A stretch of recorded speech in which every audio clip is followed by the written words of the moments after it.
আমি আজকেও চলে আসি তোমাদের মাঝে একটা সুন্দর ব্লগ ভিডিও নিয়ে। আজকে আমাদের সবাই মিলে মাছ ধরতে এসেছিলাম আমাদের ঢবাতে। আমার ঝিমনে চলে এসেছিলো মাছ ধরতে। আমার 4টা পায়ে ছিল মাছ। ওখানে হচ্ছে দুটো মাছের একদম তান্তরি হচ্ছে, পড়ার জন্য সব চাটফাট ব্যবস্থা করছে। মাছ পড়ার জন্য যা যা লাগে সব আনা হয়ে গেছে। এখানে মাছটাকে সব কাটা পাটা সব ধোয়া কমপ্লিট করে সব লাগা হচ্ছে। তেল ফেল নিয়ে চলে আসছিল মাছ পড়ার জন্য। এই যে আমাদের ঢবাটা নিজস্বই ঢবা, আমাদের নিজেদের।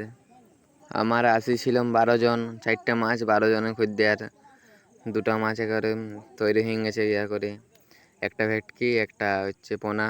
ওই দুটো হচ্ছে তেল মশলা মাখায় রেডি করে নিয়েছে, রুন ফুন মাখায়। আর আমাদের ঢবার পাশে একটা শিব মন্দির আছে, ওটা হচ্ছে আশ্রম এক ধরনের। আশ্রমটাকে ভিতরে শিব মন্দির বানিয়েছে।